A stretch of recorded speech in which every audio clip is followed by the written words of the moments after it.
Let us continue where we were yesterday, dividing up the land of Israel. Now we're going to get to the story of the daughters of Tzalafcha. Listen to this. So what do we say? That you divide the land up. The land of Israel has to be divided up according to lots. To lots. And we said before that how is it divided up into lots? It's divided also how many people come into the land of Israel.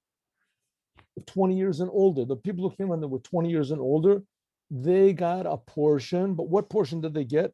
A portion according to their grandparents or whoever it was that went out of Egypt. So whatever their grandparents or their parents, whoever left Egypt, so they got, you have to remember that everybody that went out of Egypt died. They all died. They didn't want to come into the land of Israel. They all complained. So Moses said, okay, everybody that's that now is 20 years old, when he reaches the age or older, as soon as you reach the age of 60, you die. So in other words, anyone that was back then 20 years old when he left Egypt, 20 years old, when, or at least when the time of the spies, so if they were 20 years old then, they weren't alive now. So all the people that came in now were not in the counting that they counted back then when they left Egypt. There was a 303,000 people, whatever it was, 303,000. So that's what it says. So those people are all the people who left Egypt, they're all dead. But God promised them when they left Egypt that they would get a portion of the land of Israel. So how is that going to work now? So now their relatives, of course, they kept perfect records. There was no intermarriage, not even between one tribe and another. So we'll see. In any case, they kept perfect records, and those people who were direct relatives, father after father, they were the ones that divided the land up. But they divided according to the people that went in. They got a portion, but what portion did they get? They divided the portions according to their great-grandfather left Egypt. Okay. So God says now, these are, now let's count the number of the Levites that left Egypt. Gershon and Kahat and Merari. And now these are all the families that came out from all these three different families. There is Livni, Hevroni, Machli, Mushi, Korchi, and Kahat was one of the sons of Levi. Kahat, Gershon, Kahat, and Merari. Kahat, he gave birth to Amram. That's only one tribe he got birth to, but he eventually gives birth to Moses. Who does Amram marry? He makes, at first glance, an illegal marriage. A man is not allowed to marry his aunt. And Amram did marry his aunt. It says the name of the wife of Amram was Yocheved. And she was who? The daughter of Levi. Huh? How did he do that? He married the daughter of Levi. In other words, his father's sister. How did he do that? So this is Levi. Yocheved was the daughter of Levi. His father was the son of Levi. So it explains in different places that Levi really got married to two women. He had two wives. Levi had two wives, and one of the wives gave birth to Amram, and the other wife gave birth to Yocheved. And because they got married before the Torah was given, I guess, because they were together, the Torah before the Torah was given. It says Yocheved, she was born as the Jews were entering into Israel, as the Jews were entering Egypt. So therefore, he could get married to his aunt because it was only an aunt from his father's side. And there's one opinion that says that before the Torah, a non-Jew could get married to his aunt if it was only from his father's side, not from his mother's. In any case, it came out okay because they gave birth to, from this marriage, right, that Amram got married to his aunt that gave birth to Aaron and Moshe and Miriam. So that's pretty good. Came out pretty good. Nice children. So they got good. And Aaron, gave birth to Nadav and Avihu. Remember them? Tragic. And Eleazar and Itamar. And Nadav and Avihu died when they brought a strange fire in front of God. Any case, how many were all of these tribes altogether? The number of the families of Levi. And you have to remember, Levi did not get an official area in Israel. They got the 48 cities, the cities, Levite cities. And these were the cities they got. How many people of Levi were there? 23,000. 23,000. All of the males from 1 month and up, because they were not counted among the Jewish people, because God did not give them a portion with the Jewish people. They didn't get a place in the land. All the other Jews were counted from 20 to 60, and they weren't.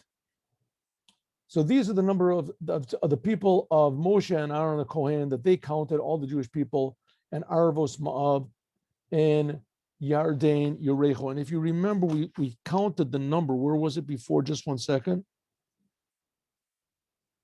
Here it says.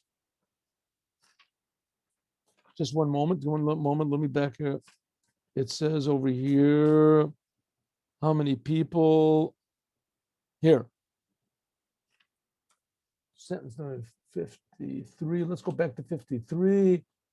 Sentence number 30. It says exactly how many people there were. 101,000. Here it is, 53. There were, mistake. Sorry. These are the number of the Jewish people that they counted before they went into Israel, from 20 to 60. 600,000 and Sheish Me'ot Elef Aleph, 601,730. That's how many people there were. And when they left Egypt, if you remember, there was like 600. There was what? 603,000. Didn't we say 603,000? People that left. Anyway, approximately the same number. And now none of these people were the same people that left Egypt. These were all the people that left Egypt. They all died, except for Yeshua and Kalev. They're the only ones. Let's go back here. It says, these are the numbers of the Jewish that Moshe and Eleazar Kohen counted. That they counted the Jewish people, and Arvos Moab, Aaron already died, on Yarden Yerecho. And in these people, there wasn't even one person that Moses and Aaron had counted when they left Egypt to go into the Midbar Sinai, because God said to them, after the sin of the spies, that Mot Yamutu, you will die in the desert. And there was not one person left except for Kalev ben Yefune and Yoshua ben Nun, and they were already over 60 years old. So let's just go back a little bit. It says there was not one person, one man from those that were counted. It says there was not one man. But the women, they did not die in the curse that God gave to the Jews after the spies. Remember, they said we didn't want to go into Israel because the spies, they didn't want to go into Israel, but the women did. Shem Chavavim, they loved the land of Israel, and that's why it's going to be the story we're going to do now in a minute with Salafchad. The men said, "Give us not new rosh." The men said, let's make a new head, a new leader, and we're going to go back to Egypt. Remember, anytime there was any problems, let's go back to Egypt. That was the story with the spies. And the women also, they were not just with the spies, they constantly were saying with the man and with other things, but the women said, Tano lanu achuzah, we want a part in the land of Israel. That's what we're going to get to in a minute. Therefore, is the story about the daughters of Salafchad are over here.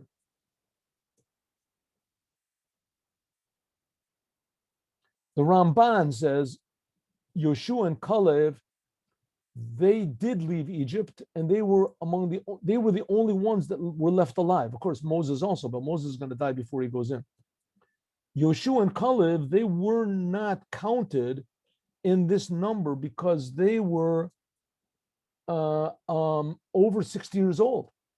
And he was only counted from, the counting was only from 20 years old until 60. That's the main years of a human being. That's what it used to be back then anyway. Like it said, even though Moses was 120, like it says, so that's, in any case, that's the, when a person could go out to a war was from 20 to 60. And those were the age that a person could go out to war, from 20 to 60 years old, and not from older than 60. But it said none of them were left over except for Kalev and Yoshua, because they were, yes, counted when they left Egypt, and now they're not being counted in this 601,000. They weren't being counted because they were over 60 years old. But back then, they were counted. Okay, here we got the story now of Tzalafchad, the daughters of Tzalafchad. The daughters of, who's Tzalafchad anyway? Daughters of Tzalafchad. Tzalafchad were these were the daughters of Tzalafchad, 5 daughters. Actually, we talked about them earlier. If you remember, here we mentioned the daughters of Tzalafchad. Let's see if I can find this for you here. Here, the daughters of Tzalafchad. They were in the tribe of Manasseh. Let's see if I can find this here. Let me find it one moment. One moment. It mentions it before, and here it mentions it in a different order. So it's sort of important to see what it is.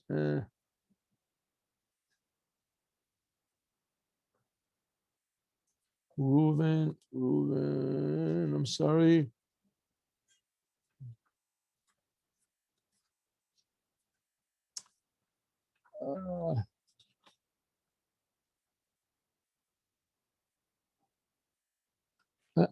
I can't find it. I'm sorry. It'll talk about it before. It'll talk about it in a moment. Just 1 second. Let's not give up. Let me find this here. Carmi original Ruveni. We'll get him. Bepalo Revel Eliyav. Tiftach is Pia. Bnei Korach. Liachin. Mishpachas Shimoni. Bnei Gad. La'azni La'aridi. Bnei Yehuda. Bnei Yehuda. Yehuda b'nei Yisachar, Mishpachas Yisachar b'nei Zvulon, b'nei Menashe. Oh, here it is. Here we go. Let's go back. 20.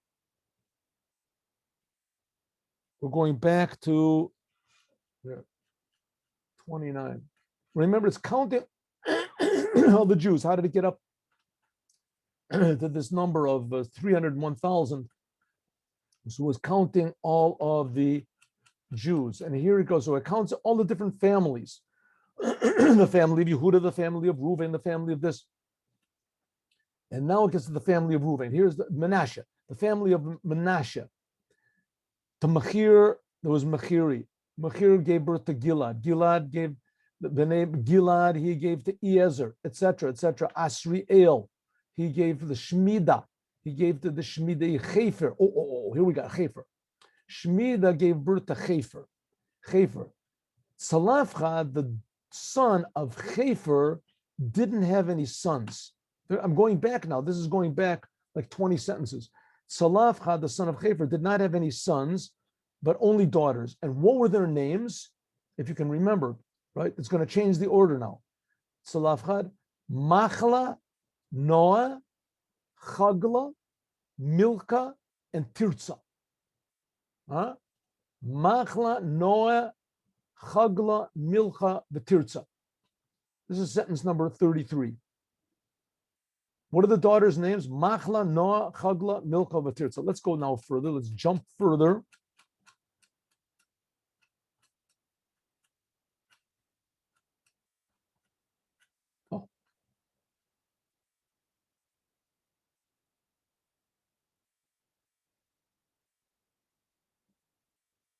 Machla, Noah, Chagla, Milka, v'tirtza. Says Rashi.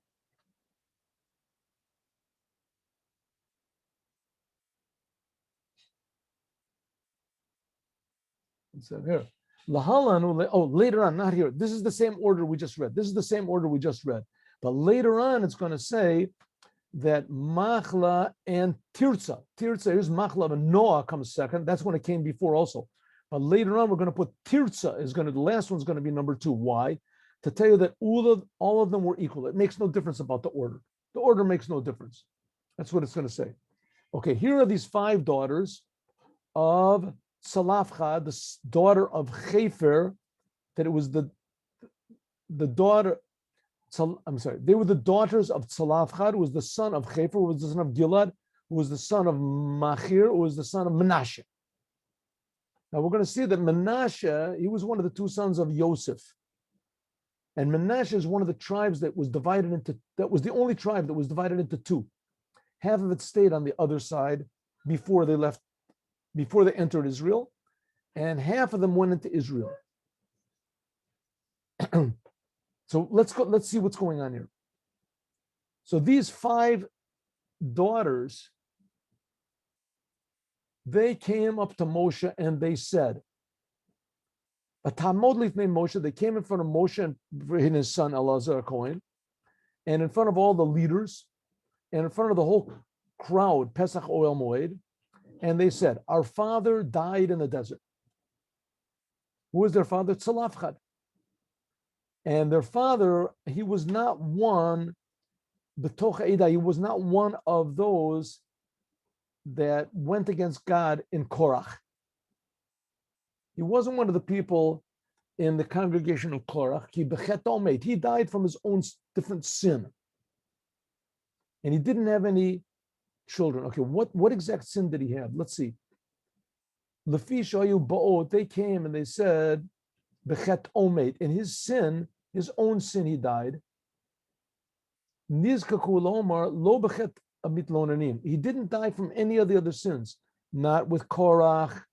He wasn't one of those that complained about the wall, the manna that was falling. He wasn't called that they were against God, but he had his own sin. What was his sin? He didn't die in any of the other sins because of any other sins that the Jewish people had sinned with him. What was the sin? Rabbi Akiva said he was the one that we talked about, the Makoshesh Eitzim. He was the one that was, we had all the different opinions what this means also, that he uprooted pieces of trees, he uprooted trees, or that he gathered up, did the mamar, he gathered up anyway, he did some sort of a sin with trees on Shabbos. That's what Rabbi Akiva said. Rabbi Shimon Bar Yochai said, Mina mapilim hoya. He was one of the people, remember the mapilim? After the Jews said, in Parsha Shalach, the Jews said they didn't want to go to the land of Israel. They refused to go in. So Moses said, okay, God doesn't like that. You're going to stay in the desert. And he was among those people that said, according to one opinion, there was 20,000 of them. They said, we're sorry, we realize our mistake. Let's go to Israel. And Moses said, don't do it. It's too late. And they all died. It says that the Amalek came from the mountains, whatever, and they killed them all. And according to some opinions, these were the dry bones that Yechezkel, like 600 years later, he brought them up from the dead. 20,000 people enlivened. That was the dry bones. In any case, whatever reason it was, their father was dead. So what? So their father was dead. What's their problem? Their father was dead. The problem is a very big one. The land of Israel was only divided up according to men who went in the land of Israel, men, and they didn't have a father. So now what are they going to do? They're lost.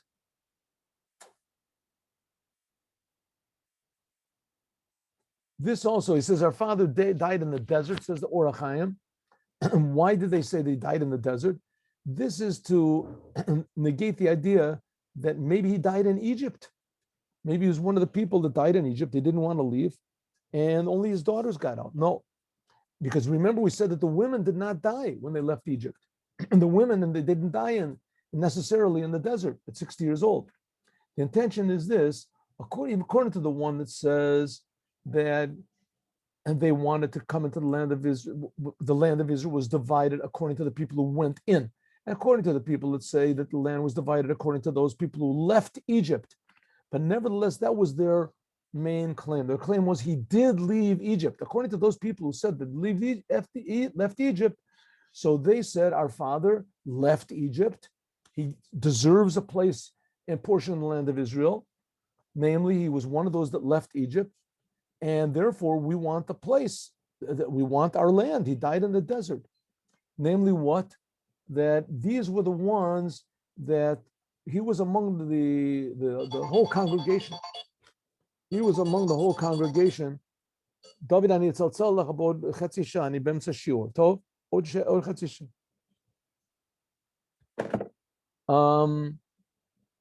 Yeah, so it says, according to the one that says it was divided the land, according to the people who went in, so they agreed that, okay, let's at least give us a portion according to that, but give us something. Give us a portion to go in. Also, it says in the Zohar, this is the HaChaim, it says in the Zohar that the desert was the place where the Yetzer, the powers of evil ruled. The devil ruled.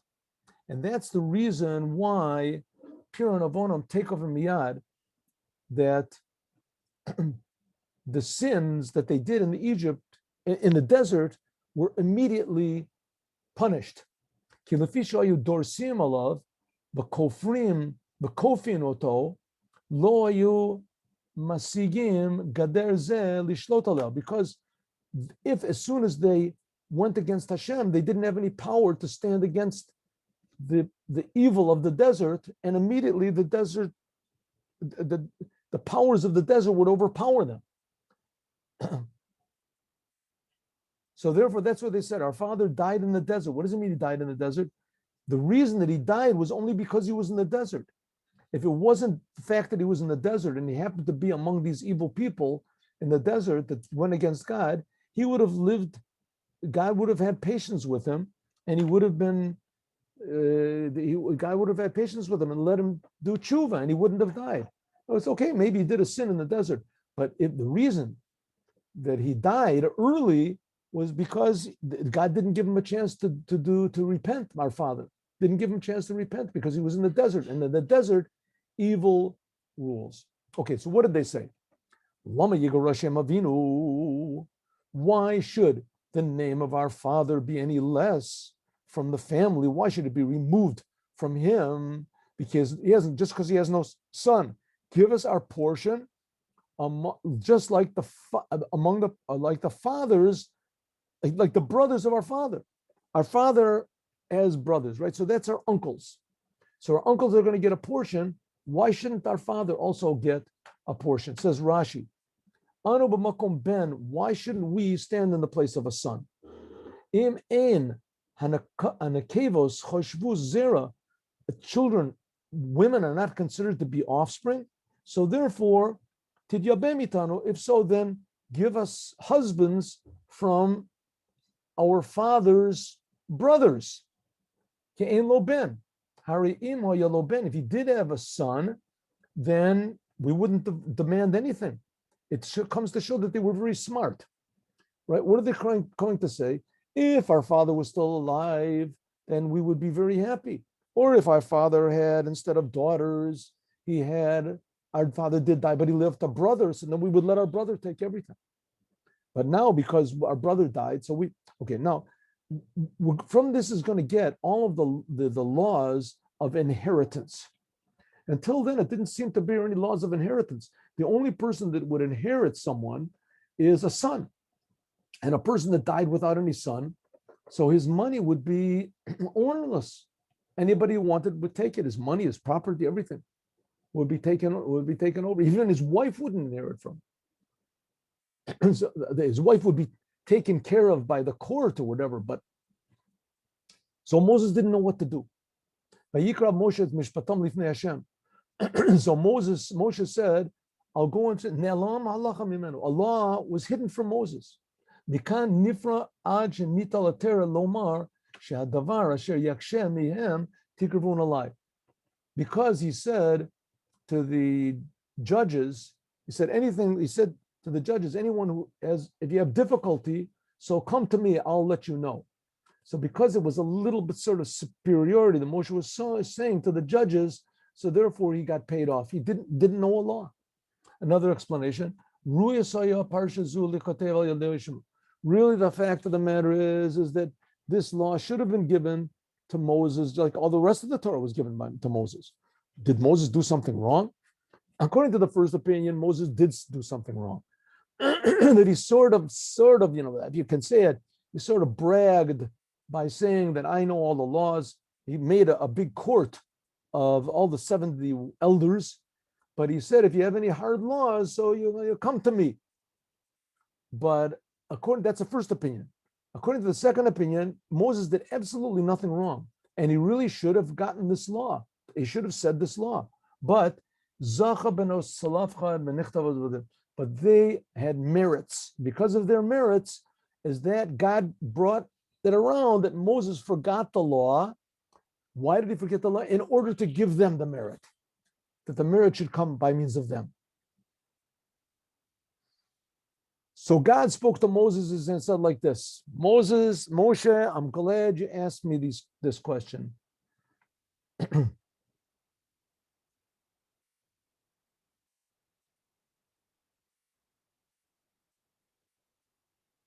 Cain benos lavchad dabrot. Cain means like truth, very good. Ya'ut means very good. Moses, the daughters of Tzalafchad said a very practical thing.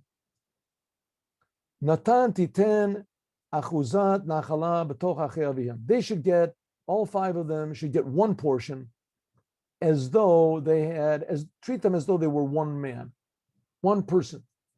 They should get a portion among the brothers, an equal portion to the brothers of their father, their uncles.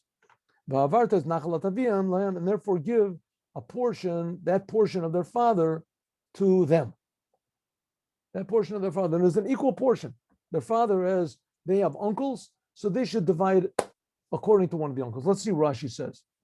Cain, like a Targum, the translation is Ya'ut, means very good, practical. This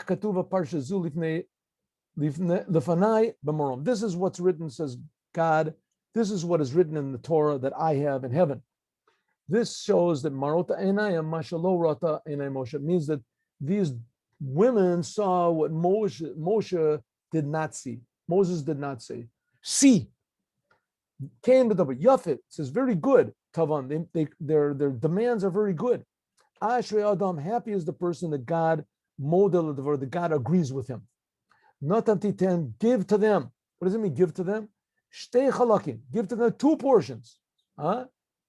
Why? Because a portion of their father, that he was one of the people that left Egypt, and a portion with the brothers also in Nichse Chefer. According to some opinions, that their father was a firstborn, so he really got double portion. The avarta, give to them. Havar, what does it mean? So in other words, if the father, let's say there were 5 brothers, and so they would get a portion, like it was as though they had 6 brothers. So what does the firstborn get? How does the firstborn get division? Let's say a person has 4 sons. One of them is a firstborn. So what do? You divide the properties into 5, and the firstborn gets a double portion, and the others get their 3 portions. That's how it goes. So that's what he should. Another opinion, Ad Shem Shabbat Ma'aver. What does it say of Havarta? That a daughter can ma'avar, she can give over one tribe to another tribe. Shebana ubala yoshimoto, that her daughter and her husband's daughter can inherit her. Shelo tasuv nachala lo nitztaveh ela la'oto ador bilavad. This was only given to this generation. We're going to see later on that it's going to be that a woman is not allowed to get married out of her tribe. This is going to come later. Al Bnei Israel to more. now says Moses, God speaking to Moshe, now I'm going to give you a lot of laws about inheritance. The laws in general about inheritance. What's going to be when people get into the land of Israel and a person dies and he hasn't got any sons? So who does the money go to? Right? How does the money go to? It goes to everybody. So we're going to see. A person, if he dies and he hasn't got any sons, then his inheritance goes to his daughter. That's the law. A man, let's say a man has 5 sons and 5 daughters, and a person has only 5 daughters. Man dies, he has 5 daughters, no sons. What does the money go to? No sons, the daughters get it. What if he has 1 son? All the money goes to that 1 son. A person that has 5 sons and five daughters and 1 son. A man dies, he has 5 daughters and 1 son. When he dies, all of his money goes to his son. What if he doesn't have a son, or his son, right, is alive and didn't leave any children? Then all the money gets divided up to the daughters. What if the son had a son? Then the money goes to the son of the son. That's how it goes. What if the son had a daughter? Then the money goes to the offspring, to the daughter. In other words, it goes to the son or the offspring of the son. Okay. What if the person doesn't have a son, and he never had a son, or the son didn't have any children? So a person that dies and he has no son or offspring from that son, so the money goes to his daughters. The aim, ein lo ba. What if the man has no children? He dies childless, and let's say his daughters, he had daughters, but his daughters only gave birth to daughters. Then you have to give everything to his brothers. Now, this is really not true. This is not really the law. The fact of the matter is it doesn't go this way. The way it goes is like this. A person that dies and he has a son, then all of his money goes to his son. If his son has children, then the money goes to his son's children. If he has no son, or the son doesn't have any children, in other words, there's no son or offspring of the son, then the money goes to his daughter or the offspring of his daughter. If he has no daughter or offspring of the daughter, he's got no children whatsoever left, then the money goes to his father. To his father. If a person dies and he does not have any children whatsoever or any offspring, then the money goes back to his father. What if he doesn't have a father, or his father is dead? Then the whole process starts all over. We treat it as though his father was the first one that died. And now the same process is repeated. It goes to his father's sons. His father doesn't have any sons. In other words, the first dead man's uncles. Goes to his father's sons. Father doesn't have any sons, whatever, then it goes to his father's daughter, his aunts, or their relatives. If the father doesn't have any children, brothers, or sisters, then it goes back to his father's father. So in other words, what happens? It's like a triangle. A person dies, the money goes either to his sons or their offspring. And if he has none of those, then it goes to his daughters or their offspring. That's the first triangle. What if there's nobody there? A person dies and he has no sons, no daughters, no relatives. That first triangle was gone.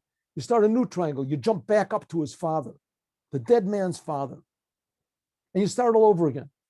The dead man's father now, is he alive? If his father is not alive, then we start the whole thing over again. Does his father have any sons? Then the money goes to the sons. In other words, the first dead man's uncles. That goes to his sons or their offspring. If there are no sons or offspring, then it goes to his father's daughters. In other words, the first dead man's aunt. Any daughters. And so on. So, no, I'm sorry, not his aunt, his sisters. Yeah. I messed the whole thing up. So let's go again. A person dies, his money goes either to his sons or his daughters. He doesn't have any sons or daughters, then the money goes to the dead man's father. The dead man's father, if his father is also dead, then it goes to the dead man's sons or daughters. In other words, the first dead man's brothers or sisters. right?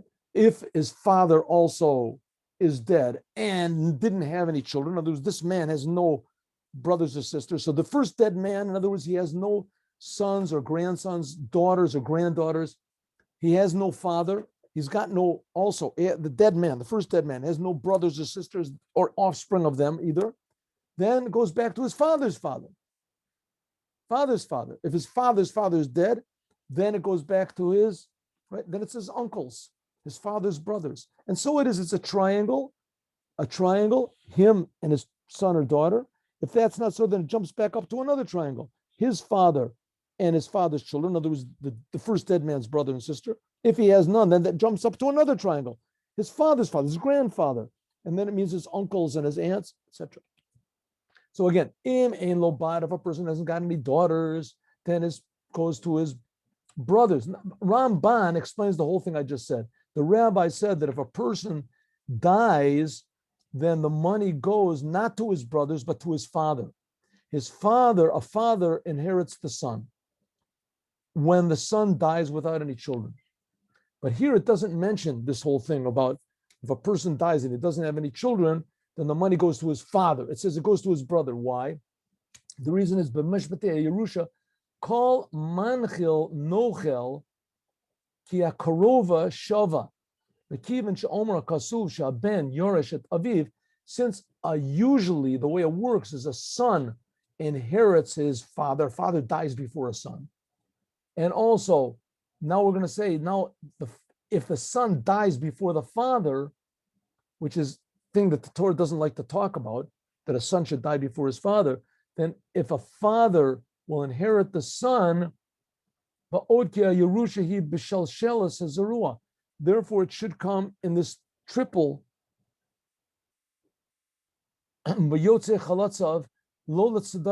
because it's supposed to be an inheritance, it's supposed to come down. That's why it's supposed to come down. A person dies, it goes down to his offspring. And it's not supposed to be that a person dies, it goes to his brothers, or backwards, it goes up to his father. But in fact, it does. So it doesn't want to say that. So if there are no brothers, then you give the money for his, right? So a person dies, he hasn't got any children, the money goes to his brothers. And as we said, it doesn't go really to his brothers, it goes to his father. And if he has no father, then it goes to his brothers. What if he has no brothers? Then the money goes, in parentheses, it's not written here, to his grandfather. And if he has no grandfather, then the money goes to the sons and daughters of his grandfather, namely, la'achi aviv, to his uncles and aunts. If he hasn't got any uncles and aunts, then everything goes to anyone that's close to him and his family. You have to look around and find out who that is. Ein mishpacha karuya ela mishpachat ha'av. In other words, any sort of a relative, so any far out relative of the father, he gets to hold on to. Okay, after all this thing of the inheritance, God says to Moses, and now it comes time for you. Vayomer Hashem Moshe, God spoke to Moshe, and he said, go up on Har Ha'avarim, Hazeh. It's going to be Har Nevo, and see the land that I'm giving to the Jewish people, and you will see it, and you will die. You'll be gathered to your people, just like Aaron was gathered into his people. Why? Because you defied me in Midbar Sin with the water. You were supposed to sanctify with the water in front of everybody. And the memory was Kodesh b'Midbar Tzin, in Midbar Tzin, because you struck the rock over there.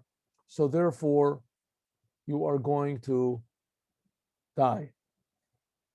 What happens now? We're going to go over this, God willing, tomorrow. Moshe said, okay, if I'm going to go, who's going to lead the Jewish people?